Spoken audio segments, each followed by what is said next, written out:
नहीं है। हम सड़कों पर उतरेंगे, हम इतनी संख्या में उतरेंगे और सरकार के खिलाफ उखाड़ फेंकेंगे। संवैधानिक तरीके से अपनी बात रखने का हक हमारा संविधान हमको देता है। ये संवैधानिक तरीका है, ये धमकी वाला तरीका संवैधानिक है क्या? अच्छा मुझे ये बताइए, हम कैसे किसको आपकी मिल्कियत है? बिल्कुल है, वक्फ बोर्ड मुसलमानों की मिल्कियत है। 1 इंच भी जमीन। अच्छा एक बात बता दीजिए, एक बात बता दीजिए, वक्फ बोर्ड ने मुसलमानों के उद्धार के लिए इतने सालों से क्या कर दिया? मुसलमानों की जमीन के लिए, आम मुसलमानों के लिए क्या किया है? उन्हीं के लिए बना था ना वक्फ बोर्ड। 10 सालों में इस सरकार ने मुसलमानों के उद्धार के लिए क्या करा है? Political representation. अब ये देख लीजिए, महिलाओं 10 साल में सरकार ने क्या किया है वो पूछ रहे हैं।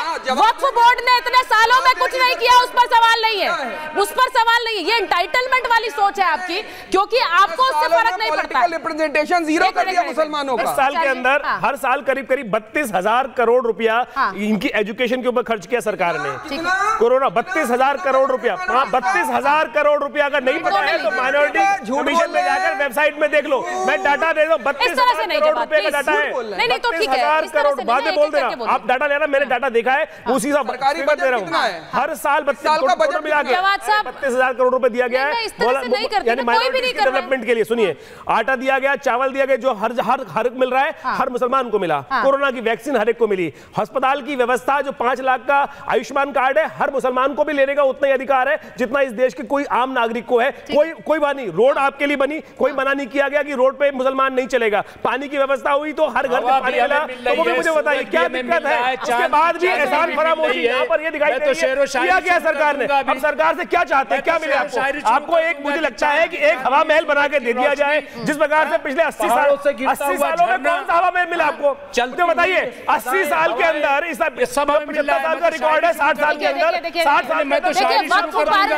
अरे कोई एहसान कर रही क्या? अच्छा एक मिनट आचार्य जी, देखिए मुमताज जी, देखिए एक सीधी बात है, नहीं ये सब बातें नहीं, ये बातें तो नहीं, ये बातें तो अलग ही लेवल पर ले जा रही हैं इस डिबेट को। लेकिन मैं एक चीज कहूंगी कि वक्फ पर जो डिबेट है वो इसी बात से शुरू होती है, जो बात अजय जी ने कही कि किसी भी जमीन पर जाकर अपना हक जमा देना और कह देना ये जमीन वक्फ की हो गई, ये इस देश में कैसे चलेगा? ये इस देश में कैसे चलेगा?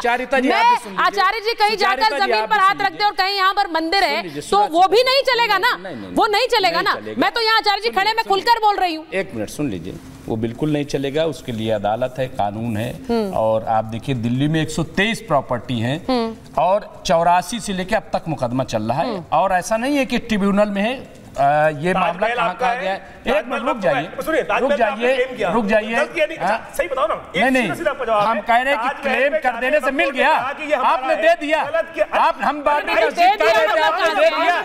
हम बाबरी मस्जिद कह रहे थे, आपने दिया क्या? आप तो हर दे रहे हैं, पार्लियामेंट में कह दिया कि जमीन हमारी है। हाँ बिल्कुल, जो हमारी ताजमहल तो है भाई, कागज क्यों नहीं दिखाओगे? ताजमहल आप दावा करेंगे, राष्ट्र का नहीं है, राष्ट्र नहीं है, राष्ट्र हम नहीं है तो राष्ट्र के हम राष्ट्र करें। अगर मान लीजिए हम दावा कर रहे हैं तो हम हिंदुस्तानी दावा कर रहे हैं। अरे भाई आप हिंदुस्तानी नहीं, एक सेकंड, दिक्कत क्या है? हिंदुस्तानी एक हिंदुस्तानी, अरे भाई आपकी जमीन नहीं ली जा रही है।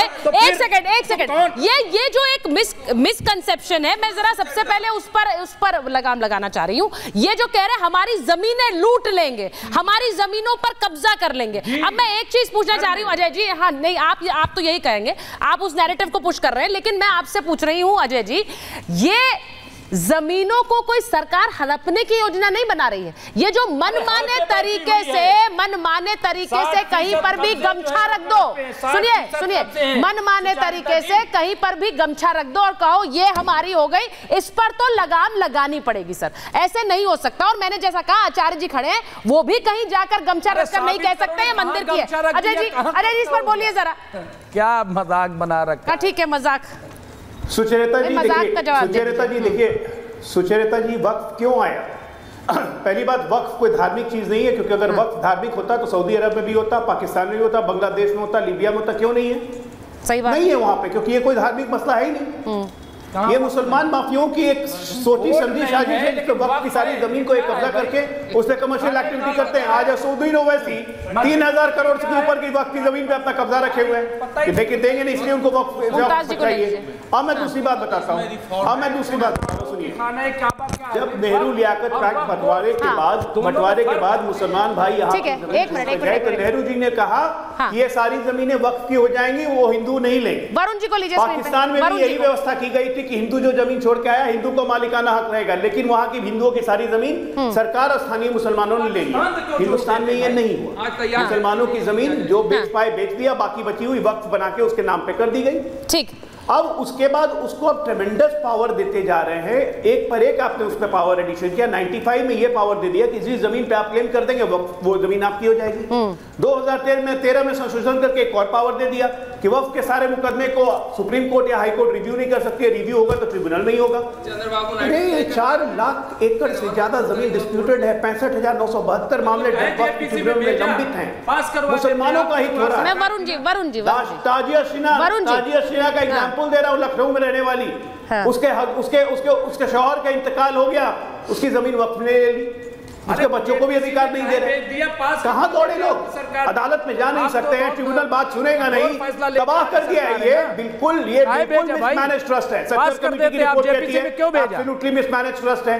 जे रहमान कांग्रेस के सांसद थे, जेपीसी बनाई, उनकी अध्यक्षता में लोकल। अच्छा, मैं एक बार वरुण जी के पास जा रही हूँ। वरुण जी जरा बता दीजिए, जो बात मदनी साहब कह रहे हैं, मैं उस पर आपका जवाब लाना चाह रही हूँ। अधिकार रखने की बात, जो मदनी साहब कह रहे हैं कि हमारी जमीनें लूट लेंगे, हमारी जमीनों पर कब्जा कर लेंगे, हम ये होने नहीं देंगे। क्या सरकार जमीन पर कब्जा कर रही है? क्या जमीनें लूट रही है? वरुण जी। सुचारिता जी, पहले तो एक चीज सब ध्यान से सुन लें कि भारत सरकार जितनी भी जमीन है 1947 के बाद से, आजादी के बाद से, संविधान लागू होने के बाद से 1-1 इंच भारत सरकार की जमीन है। आप सब किराएदार हो, लीज होल्डर हो, आप ये सोचो कि भाई हम ये जमीन नहीं देंगे, रेलवे कहते हैं हम नहीं देंगे। जमीन कोई भी अधिग्रहण कर सकती है भारत सरकार, वो गवर्नमेंट के यूज के लिए, डिफेंस के लिए, ऐसे लॉ भी हमारे यहाँ बनाएगा, इसलिए ये बात गलत है। दूसरी, अब ये मदनी साहब ने क्या कहा मैं उस पर नहीं जाता, लेकिन अराजकता या आक्रोश की कोई बात करता है तो वो गलत है, क्योंकि वो तो एक इनकलाब की बात हो गई, चुनी हुई लोकतांत्रिक व्यवस्था के खिलाफ। वो किसी भी तरह से सहनीय नहीं है, उसको सह नहीं सकते हम किसी भी हालत में। लेकिन जब आप पुरानी बातें करोगे 47 से पहले की, तो मैं कह रहा हूँ जागीरें जिनके हाथ में थी, जिनकी जागीरें अलॉटेड थी, क्यों नहीं उन जागीरदारों को वापस जमीन दे दी जाए? मैं तो खुद चाह रहा हूँ कि सीलिंग एक्ट आया, कितनों की जमीन, हमारी जमीनें भी चली गई सबकी, तो वापस कर दीजिए। जब अगर पुरानी बात ही करनी है आजादी से पहले की, संविधान लागू होने से पहले की, तो जागीरदारों को वापस जमीन लौटाइए। अगर वो लौटा दोगे तो आप फिर सारी परिसंपत्तियों का अपने आप पता लग जाएगा। दूसरी बात, ये बार बार मैंने आपको कहा, ये बीजेपी की एक माइंडसेट है, ये इनके जो पूंजीवादी सोच है, इसलिए लोगों को डरेगी जमीनें लूट लेगी, उससे बाहर आने की आवश्यकता है। दूसरा, ये एंटी पंडा, एंटी ब्राह्मण, एंटी पुजारी है भारतीय जनता पार्टी। मैंने आपको शुरुआत में भी उदाहरण दिया, क्यों नहीं आप करते हो? जो हमारे पंडा लोग हैं, जो सोरोजी में, हरिद्वार में, गया जी में रिकॉर्ड मेंटेन करते हैं, उसके बारे में केंद्र सरकार ने क्या सोचा अब तक 10 साल में? इतनी बात करते हो आप हिंदूवादी और ब्राह्मणों। अच्छा, उनके बारे में भी नहीं सोचा है? क्या क्या कुछ नहीं किया। अगर इन्होंने कहा बोर्ड क्यों नहीं बने, नहीं तो फिर अगर उनके बारे में भी नहीं सोचा है तो फिर तो तुष्टिकरण है ही नहीं ना वरुण जी। फिर अगर पंडों के बारे में भी नहीं सोचा, पंडितों के बारे में भी नहीं सोचा है, यहाँ काजियों के बारे में भी नहीं सोचा है, तो फिर तो तुष्टिकरण है ही नहीं। फिर तो बड़ी समान अप्रोच है भाई, फिर क्यों आपत्ति हो रही है आपको? आप तो यही कह रहे हैं ना कि कोई सोचा नहीं है। सुचारिता जी, ये सरकार ही नहीं है। ये सरकार ही नहीं है कुछ करने वाली। अच्छा।